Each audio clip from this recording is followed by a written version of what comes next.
That is all from us. Now it's time for the news where you are.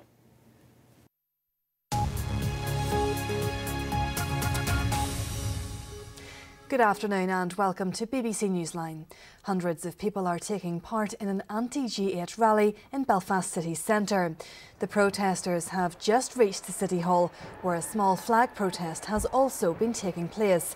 The trades unions organised demonstration set out from Custom House Square. BBC Newsline's Tara Mills has been talking to one of the organisers. Well, the crowds have gathered here at Custom House Square and braving the rain to make their way along High Street and along to the City Hall for the main part of the protest. But joining me now is Patricia McKeown from Unison. What really is the central message behind today's protest? That this could be a better world and that there are enough resources on this planet to make sure that everybody can live well, eat well and have basic human rights. Do you think the G8 leaders will listen to this? Well, it's a message that's been sent to them time and time again. I hope so. I don't have great confidence that they will. The policies they're pursuing are making the world a much poorer, unequal place. There is a better way. It's a simple way, and everybody here, it's not just the trade union movement. You know, it's the churches, it's the aid agencies, it's communities, it's ordinary people are saying there's a better way of doing this. And the atmosphere, it seems good at this stage. Are you hoping that will remain throughout the protest today? Well, I wasn't in much doubt that it would remain. With 2 weeks of people being frightened to death between pop-up prisons and the terrible things that are going to happen. Everybody who's here today is determined to be here to send a message in a dignified way that we want fundamental human rights and we want a fair planet. Patricia McKeown, thanks very much indeed. Thank you. Well, there are police officers mingling with the crowds here, the helicopters up overhead. The security presence on the main routes remains pretty low-key, but on every side street there are police officers and police Land Rovers parked. Back to you. One of the main events in the run-up to the world leaders arriving in Northern Ireland for the G8 is a concert at Botanic Gardens this afternoon. Final preparations were being made this morning for the Big If concert, which will include acts like Two Door Cinema Club, Duke Special and the Belfast Community Gospel Choir. It's been organised by the If campaign, which is made up of 200 organisations such as churches and community groups. It's designed to highlight the problem of global hunger. We're gathering people together, thousands of people, to make their voices heard at the G8. We want the leaders to take action to tackle tax dodging, and we want them to take action to tackle land grabs in developing countries. And we want them to do that because we know that 1 in 8 people around the world go hungry every night, and we want them to take action to do something about that.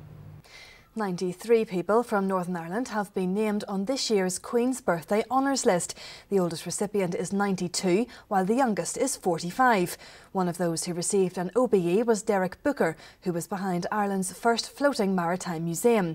He said he never expected to receive such an honour. I don't really know what it means to me, but I know what it means to the organisation. It'll help with them. I think it's very important to look after our history. Personally, I think if you don't look after your history, you haven't got a future. And sadly, Belfast is lagged behind a lot of places in that. I mean, nearly everywhere in Europe looks after their history as a second nature. In Belfast, it's only a thing that's happened recently. And we've campaigned since the very start to get the Thompson Dock saved, the Caroline saved, the pneumatic saved. Thankfully, all them things are falling into place. Now, Rory McIlroy is within striking distance of the leaders ahead of the third day's play at the US Open. But Graham McDowell and Darren Clarke have both missed the halfway cut. McIlroy told Stephen Watson that the Merion course was proving to be very testing.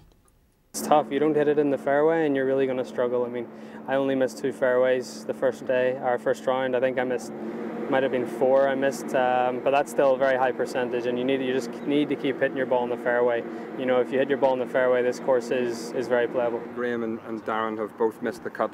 Unfortunately, you're flying the flag for Northern Ireland alone. Can you do it again this weekend? I hope so. I feel like I'm playing well enough. You know, I've been telling everyone for a while the game's close, and you know, to get through 2 rounds of the toughest test in golf, the US Open, and play the way I did, it's very promising going into the weekend. So obviously unfortunate that Darren and GMAC aren't here for the weekend to sort of fly the flag with me, but I'll do my best to try and bring that trophy home another time. Now with the weather forecast, here's Cecilia Daly. Hello, it's not very summery out there at all today. Rather cold, wet and blustery, all due to an area of low pressure which is anchored just off our north coast. Heavy rain will continue to affect many areas this afternoon. Further showers will also develop across the south of Ireland and into many areas of England and Wales, but the worst of the rain will be confined to Northern Ireland. Now, just a short time ago, it's still dry and bright across the southeast, but this area of rain will continue to move southwards. The heaviest falls of rain, though, will tend to be reserved for parts of Antrim and Londonderry, where there could be another 20 millimetres of rain falling, and that's on top of the rain that fell last night. So possibly some surface water problems later on today, particularly across Derry and Antrim. Temperatures really struggling in the rain as well, just 13 or 14 degrees, perhaps a little bit higher in the southeast where there'll be some sunshine for a while yet. But for many parts of Britain and Ireland, it's a mix of sunshine and showers. The southwest of Scotland also being affected by our area of rain, and temperatures popping up into the high teens where you get some sunshine, which isn't too bad. Tonight, though, it does dry up as that rain moves away and temperatures will dip to about 7 or 8 degrees. There'll be some breaks in the cloud, which will mean an altogether much better day tomorrow.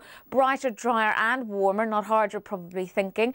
Maybe an isolated shower developing, but they will be few and far between. And in the sunshine, temperatures will reach more average temperatures around 16 or 17 degrees. It looks as though there'll just be a few showers too as we head into the new week. Well, that's it for now. Our next television news is at 10 to 7 tonight. You can keep up to date with Radio Ulster and our news online service. You can also follow BBC Newsline on Facebook and Twitter. Good afternoon.